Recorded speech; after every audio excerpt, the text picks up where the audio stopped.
Ìyàwó mi ta gbogbo ẹrù inú ilé mi kí n tó dé láti ìrìn àjò. Gbajúgbajà òṣèré Nollywood Káyọ̀dé Agboola kígbe síta. Ẹ bá mi dúpẹ́, mo ti ní ìyàwó tuntun. Òṣèré Dàmọ́lá Ọlátúnjí kígbe síta. Ẹ wo adúrú owó bàǹtàbanta tí mo pa ní ọjọ́ ìbí Ṣèyí Vódì tí mo ti lọ ṣeré. Portable ọmọ Ọlálọmí pariwo síta bẹ́ẹ̀. Ẹ já wá nǹkan fìdílé ká lè gbọ́ ìròyìn náà lẹ́kùnrẹ́rẹ́.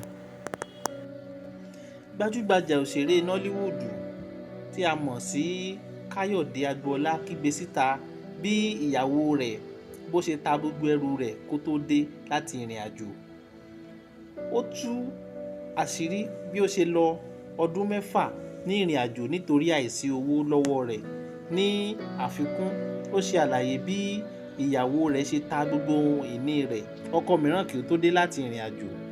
Gẹ́gẹ́ bí àwòrán kan tí wọ́n fi léde ní ọjọ́ Ẹtì 18 2025 nígbà tí wọ́n fi ọ̀rọ̀ wá lẹ́nu wò, ó sọ pé ìyàwó òun tí òun fẹ́ sílé ta gbogbo ohun tí òun ní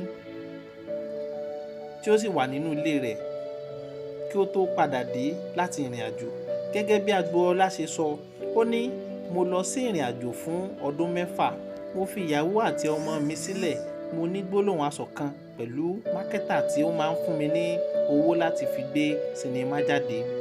Mákẹ́tà fún mi ní owó tó mílíọ̀nù méjì láti ta eré sinimá, ṣùgbọ́n gbogbo àwọn alágbàtà mi ni wọ́n fi ọgbọ́n àlùmọ̀kọ́rọ́yí gbé owó mi sá lọ. Torí bẹ́ẹ̀ ni mo ṣe sá lọ láti ìlú kan sí èkejì. Nígbà tí ó di ọdún 6, mo pinnu láti padà wá sí Nàìjíríà láti wá bẹ mákẹ́tà mi. Pé kó dáríjì mi. Ṣùgbọ́n nígbà tí mo padà dé ilé, ìyàwó mi àti ọmọ mi ti kúrò nílé torí wọn lè san owó ilé mọ́. Ìyàwó mi ti ta gbogbo ìní mi, ó sì ti fẹ́ ẹlòmíràn kí n tó mọ̀. Mo gbìyànjú láti fẹ́ ẹ padà, ṣùgbọ́n ó ti bí ọmọ 2 fún ọkùnrin tuntun tí ó ń fẹ́. Báyìí ni ìrìn àjò mi ṣe rí nígbà tí mo padà wá sí Nàìjíríà. Ó sì fi àsìkò yìí tó ń bẹ àwọn ẹlẹgbẹ́ rẹ̀ àti gbogbo àwọn ènìyàn tó ti ṣẹ̀ pé tọ̀, ẹ dáríjì mí o, mi ò mọ̀ ṣe bí ìrìn àjò mi ṣe lọ òun nìyẹn. Ẹ bá mi dúpẹ́ o, mo ti fẹ́ ìyàwó mìíràn. Òṣèré Dàmọ́lá Ọlátúnjí na ọwọ́ ìfẹ́ sí obìnrin mìíràn. Lẹ́yìn ìgbà tó fi aya rẹ̀ Bùkọ́lá Arúgbá sílẹ̀, òṣèré gbajúgbajà Dàmọ́lá Ọlátúnjí ti fi fọ́nrán kan síta níbi tí ó ti ń nawọ́ ìfẹ́ sí obìnrin mìíràn láti fẹ́ ẹ gẹ́gẹ́ bí aya. Òṣèré Yorùbá náà wà lórí ìkúnlẹ̀ tó sì bi obìnrin náà pé ṣé ó máa fẹ́ òun, tí obìnrin náà sì gbà láti fẹ́ ẹ ní nínú fọ́nrán náà.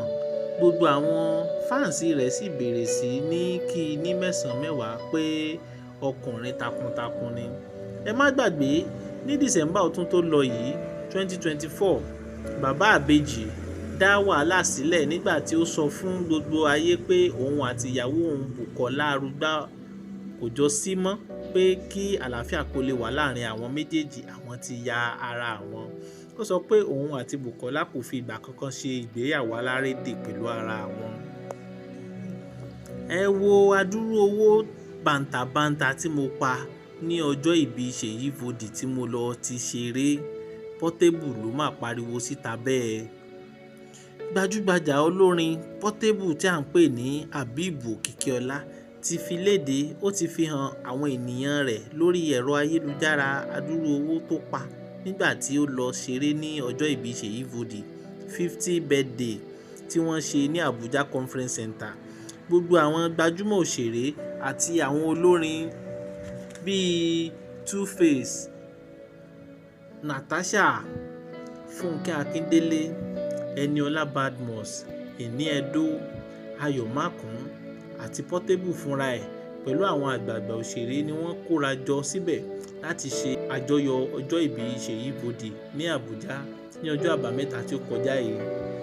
Portable lọ sí orí ẹ̀rọ ayélujára rẹ̀ láti fi fọ́nrán kan tí ó fi ọ̀pọ̀lọpọ̀ owó tí ó pa ní eré Ṣèyí Fòdè hàn.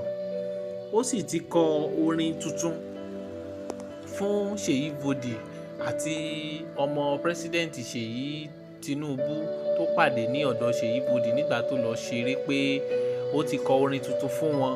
Ó sì gbogbo nǹkan tó sọ nínú àwọn orin yìí ó ti dá ìrúkèrúdò sílẹ̀ ní orí social media ìyẹn Instagram, tí àwọn kan sọ pé èèyàn kan ló ń bá wí àbí ó kàn kọrin fún àwọn alágbàtà rẹ̀ ni àti àwọn oníbàárà rẹ̀ ni. Ṣùgbọ́n ẹ má gbàgbé láti tẹ subscribe button kẹ́ ẹ máa follow wa lórí gbogbo ẹ̀rọ ayélujára wa, ìyún Facebook, Instagram àti YouTube. Praise Media TV lóníròyìn yín. Ẹ ṣeun púpọ̀.